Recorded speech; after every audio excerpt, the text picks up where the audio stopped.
So since it's Capcom month, I kind of want to go through this little part of the Street Fighter 30th anniversary collection because it's kind of interesting to just kind of talk about it. So this is the whole Street Fighter history kind of thing, although it does go into some other franchises like Final Fight. So 1987, the first Street Fighter. Street Fighter is released to arcades in two variants. At first, players had to actually punch its giant pressure-sensitive buttons, but after some time, Capcom switched to the 6-button format that has become a series standard. Yeah, I never played this, obviously, in that form, but I heard, yeah, you had to hit the big pressure-sensitive buttons, which was kind of crazy. Got some nice art. Ryuken. Early Balrog, I guess, and that's Birdie. And that's supposed to be Zeku, I believe. There's Adon and Gen. Eagle. Don't know who this was. I think his name is Joe or something. I don't know. There's Sagat.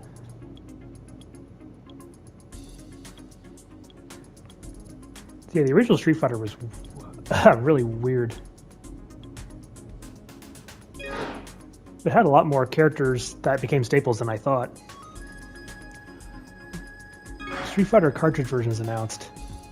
But this was never sold to players. This one screenshot is the only evidence we have. Does the game itself still exist? Yeah, I wonder.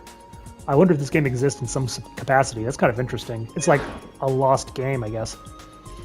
Fighting Street is released. Yeah, for some reason, when Street Fighter originally released, it was called Fighting Street for some reason.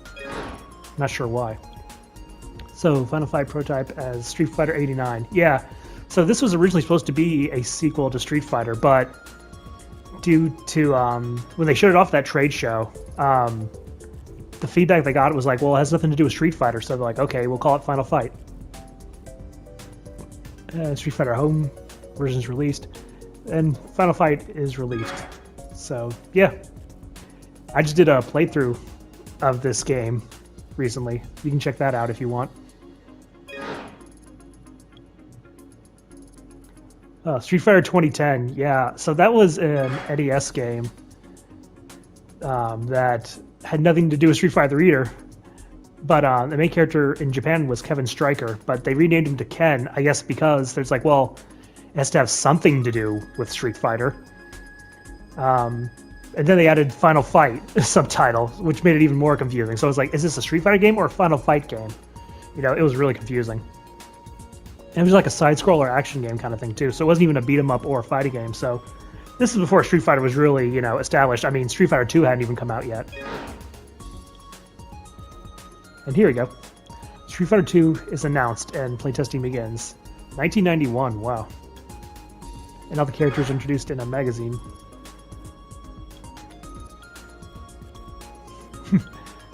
Very early artwork, so...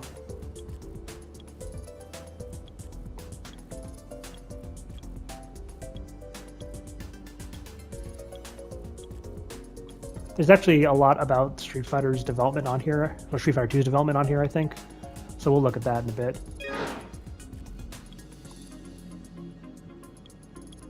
Street Fighter 2 is released on home cartridge. Man, I remember that. After much anticipation, yeah. Man, I remember seeing Street Fighter 2 in arcades, and I think actually one of the first... Oh wow, Zangief looking kind of derpy there. One of the first arcade games I actually ever laid eyes on was Street Fighter 2. And the rest is history, I guess I could say. But to be honest, I actually wouldn't become a big Street Fighter fan until much later. But I'll always remember first laying eyes on this game, way back when I was a wee little lad. I was so small and young back then that I couldn't even reach the buttons. I just had to watch like the demo being played and stuff. But, you know, it was pretty cool. One of my earliest memories, to be honest. Street Fighter 2 merchandise is a hot Christmas item. I would know. It was 92. I was a little babby. I don't think I even saw Street Fighter 2 in 92, because Street Fighter was all throughout the 90s. I think I would have been way too young to remember anything from 92. So it probably was later, because I remember even when Street Fighter 3 came out, there were still some places that had Street Fighter 2, because Street Fighter 2 was way more popular than 3. So I don't know exactly when I first laid eyes on it, but I know I was very young. It was one of the first arcade games I ever saw. Street Fighter 2 Tournament Battle is released. That's interesting.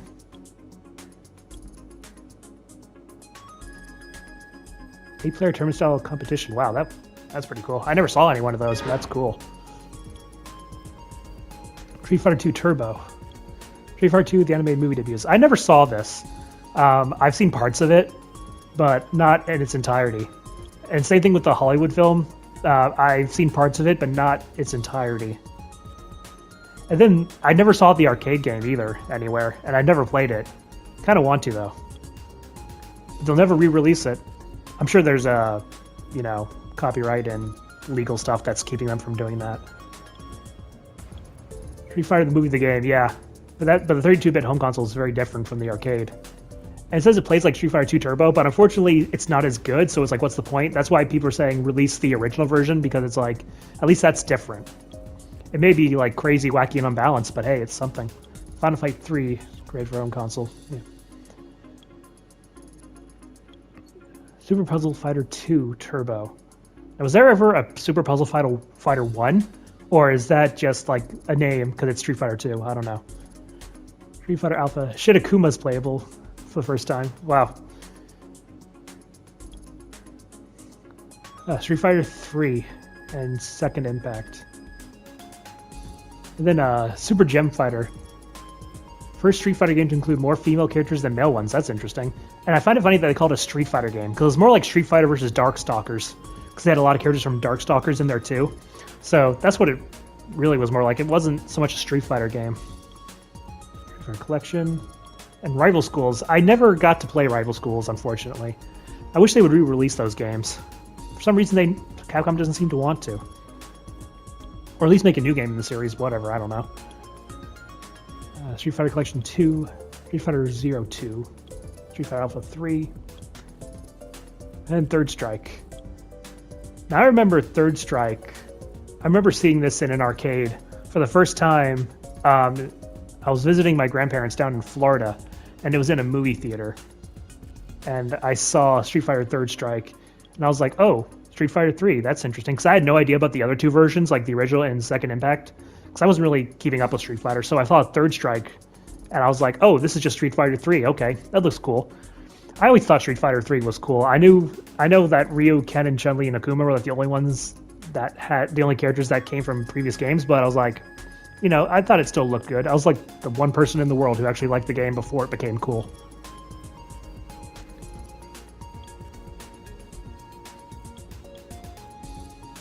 Street Fighter Alpha 3 Upper. Street Fighter 2 Turbo Revival. Yeah, continuing Capcom's insistence on re-releasing Street Fighter 2 more times than any other video game in the world. Like, don't quote me on this, but I feel like Street Fighter 2 might be the most re-released game in history. It feels like it. Hyper Street Fighter 2, the Anniversary Edition, is released. I believe that's on the Capcom Fighting Bundle. Well, Capcom Fighting Evolution. Oh man, what a mess that was. Five for Generations. That's another animated thing that I've never seen. Street Fighter Alpha Anthology. Street Fighter's had so many collections over the years. Oh, Final Fight Streetwise. Oh, man, that's. We don't talk about that. Super Puzzle Fighter 2 Turbo HD Remix. 2008, Street Fighter 4 is released in arcades. Man. And then Super Street Fighter 2 Turbo HD Remix. See? How many times do they have to release Street Fighter 2? But here's the big one. Street Fighter 4 released on home consoles. 2009. Sheesh, that's so long ago, but it doesn't feel like it. And that's where it really began for me, personally. This is when I really got into not only Street Fighter, but fighting games in general. Because it was just so good. And Street Fighter Legend of Chun-Li, we don't talk about that either. But yeah, Street Fighter 4, man. 14 years ago. Sheesh. I am freaking old. But yeah, it was crazy. I remember everybody was playing this. It, like, revived fighting games, basically. Then 1 year later, Super Street Fighter 4 was released. And then the same year, Super Street Fighter 4 Arcade Edition. See, this annoyed a lot of people. And I remember I actually did not buy Super Street Fighter 4 when it came out because like, oh, they're probably going to release another version, and they did, but I wasn't expecting it to be the same year. So this is the version I eventually ended up getting, is the arcade edition. But even that wasn't the final release. Joke's on me. And then there's the 3D version, 3DS version. Now, I remember getting this game the same day the 3DS launched because it was the only game I was interested in. Because, like, hey, playing one of my favorite games ever on, on a portable system, I can do it anywhere I want. Awesome. And Street Fighter Third Strike Online debut on more modern platforms. Yeah, that was the first time I ever got to play Street Fighter Third Strike. So that was cool.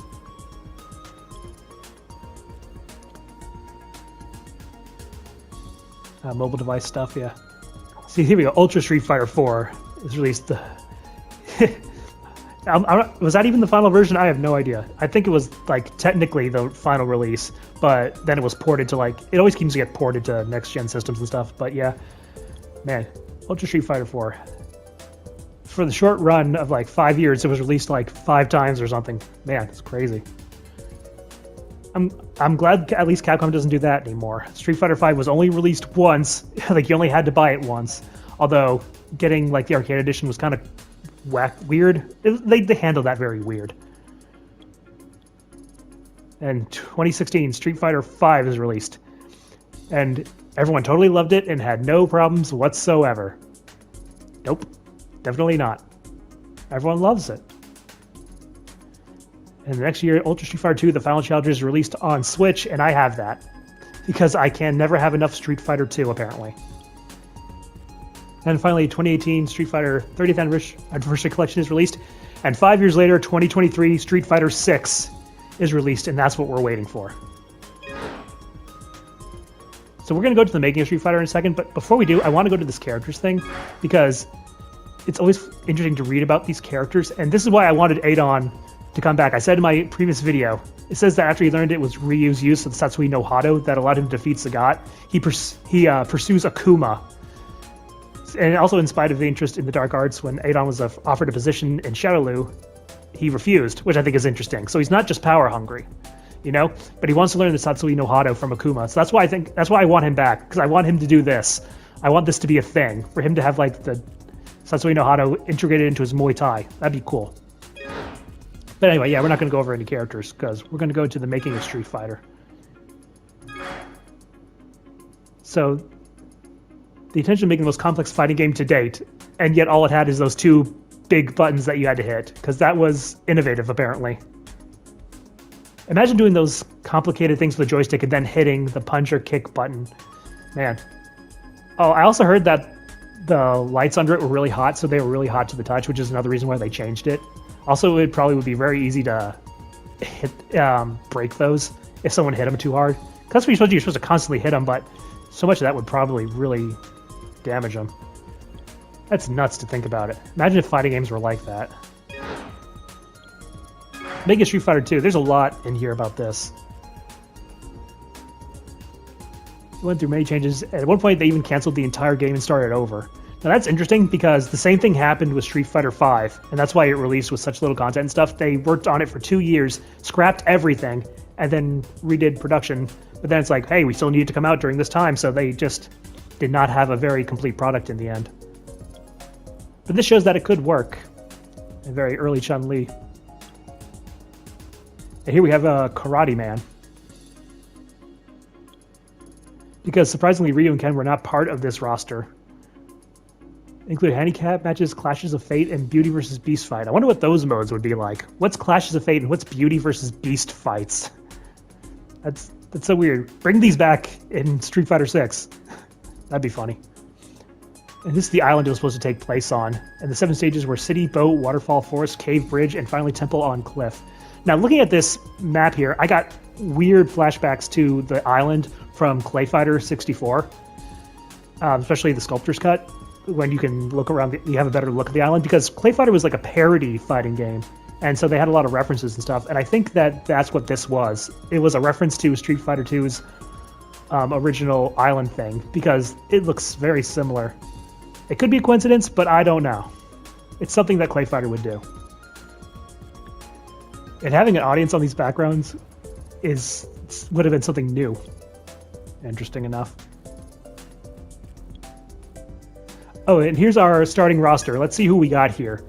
We have, starting from the top and going left to right, we have Karate Man, we have Chinese Girl, we have Long-Faced Joe, we have Depressed Mike, we have Wrestler with the mask, we have Knife Bro, we have Dulcim, and then we have Blanca Balrog. I'm pretty sure that's who they are. Oh yeah, here's Karate Man, Masaki Kakuda. He's picked on during grade school for his stern, frightening scowl.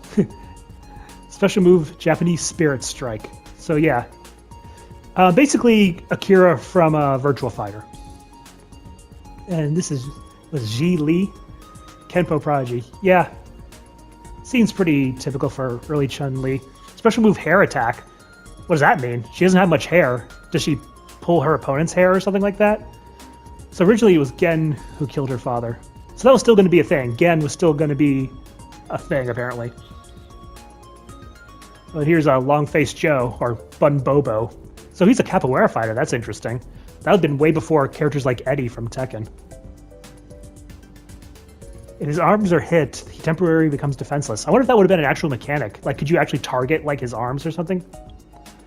Early concept stuff is funny. American boxer Dick Jumpsy.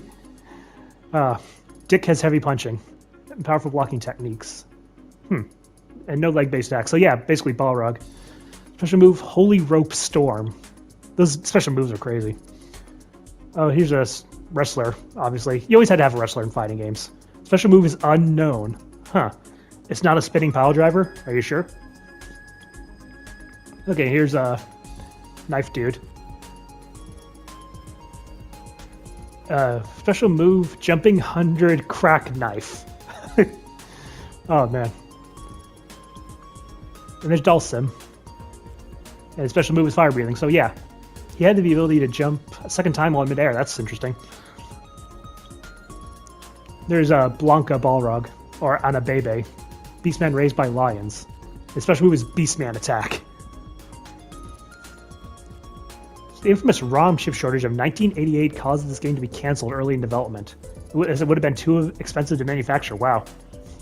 Work instead began on a game that would use less memory. So it's interesting to think that a beat-em-up game like that would have less memory than a fighting game. Interesting.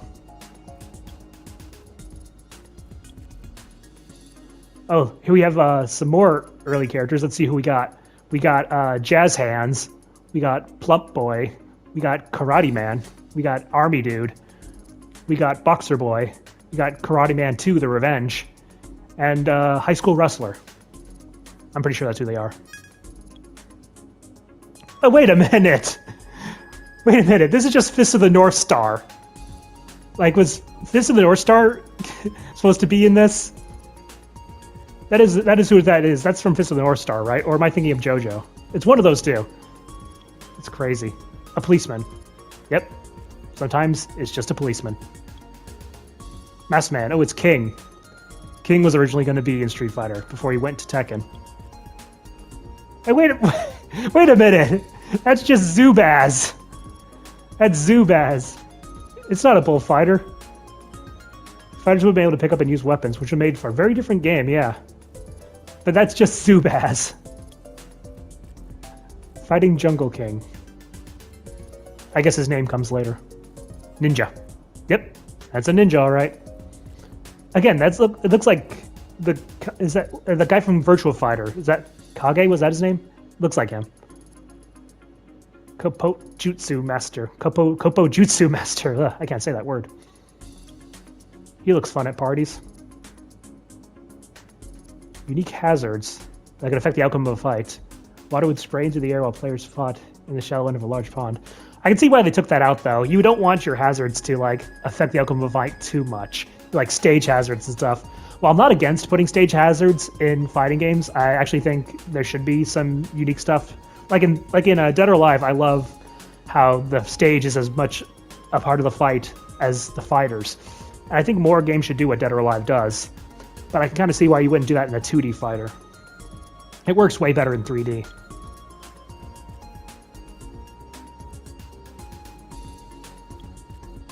This is all stage stuff.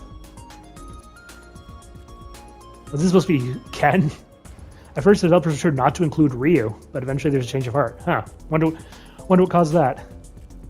The feral child. This is supposed to be Blanca, or he was known as Hama Blanca. There's early Chun-Li. There's actual Chun-Li. There's Zangief. Note at the time, Vodka Gavalsky, though it was never seriously considered for the final game. Yeah, sure. I wouldn't put it past you, Japan. I mean, you did make Punch-Out. Or did they make Punch-Out? No, did we make Punch-Out? Because that's Mike Tyson? I don't remember. The point is that back in the day, we were not as politically correct as we are today. Didn't matter, especially definitely over here, and especially in Japan. There's Vega. Look at that one over there with the mask on his face. It doesn't fit him, and he's like, "Urgh." Guile. Yeah. Bison. More stage stuff. Stages in a lot of Street Fighter games are really good.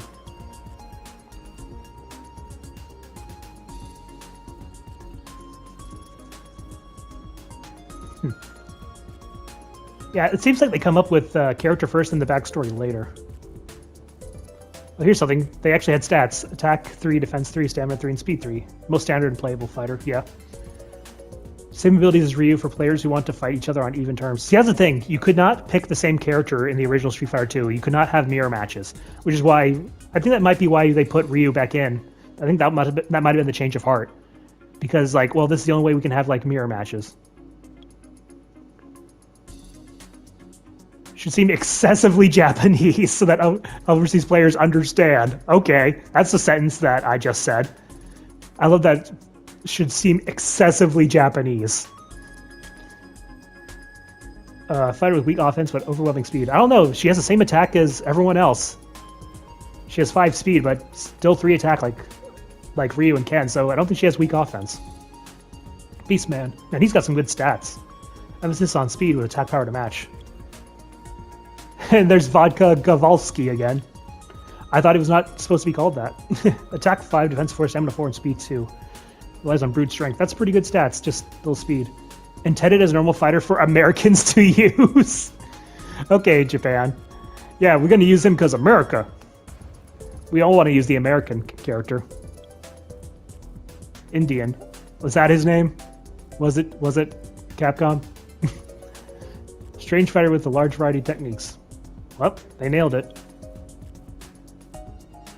Once characters' bios were set in stone, work began on rough sketches for actual game development purposes.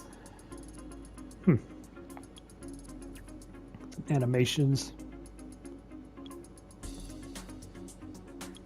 Yeah, a lot of work goes into making games like this. Sonic Boom. All the different logos.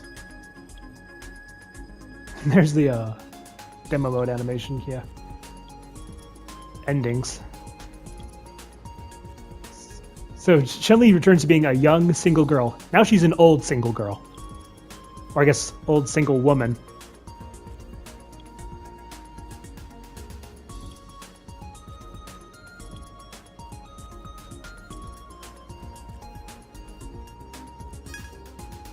Man.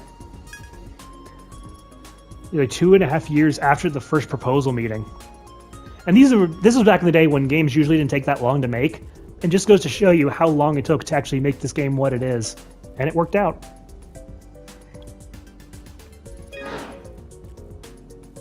Street Fighter Alpha development. Now, unfortunately here with the Alpha and Third Strike, there's not any details. There's just a lot of art. Which is still interesting to look through, you know? A lot of sketches and stuff. Oh, I love this up here. Look at the Happy Sagat.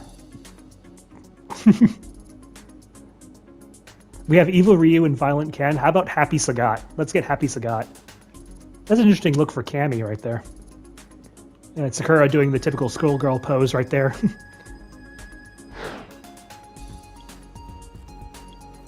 Yeah, the Street Fighter Alpha series has some really nice stages. Look at that.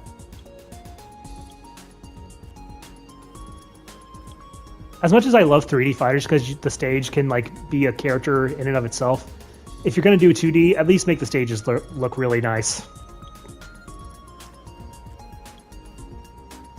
That's in Street Fighter V.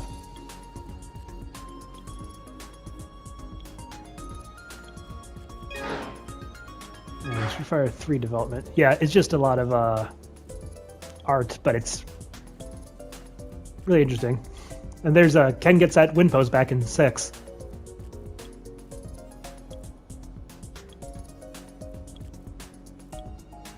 I wish we had some more information about the development of Third Strike and Alpha like we did with 2. That would have been interesting to see like early versions of these characters and stuff.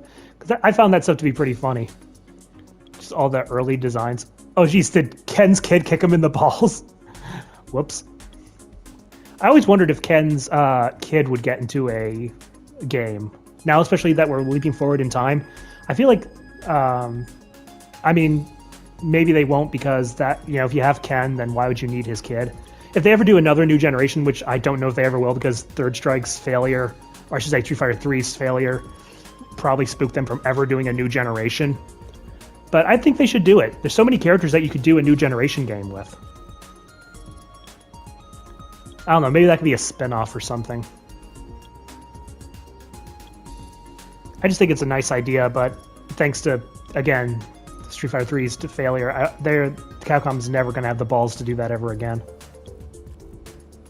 And why should they? I mean, people always complain whenever characters don't return. So, why would they if people don't want it? That's why I think it should be like a spin-off or something. But, you know, if they really are going to keep moving the story forward, they can't have these same characters forever. You know, they're getting old. Eventually, it's going to get to a point where they're going to be too old. Got to pass off the torch eventually. They're already kind of doing that with Luke kind of being the face of Street Fighter 6 and not Ryu. Like I said, it's got to happen. And, you know, the quicker you come to terms with that, the better.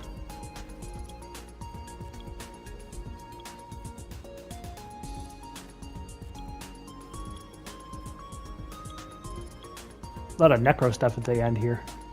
But yeah, that's a nice little thing in the Street Fighter 30th Anniversary Collection. So, Capcom Month is going to continue on. I just want to take a little detour from the games and just do this nice little thing. So, I'll see you all next time.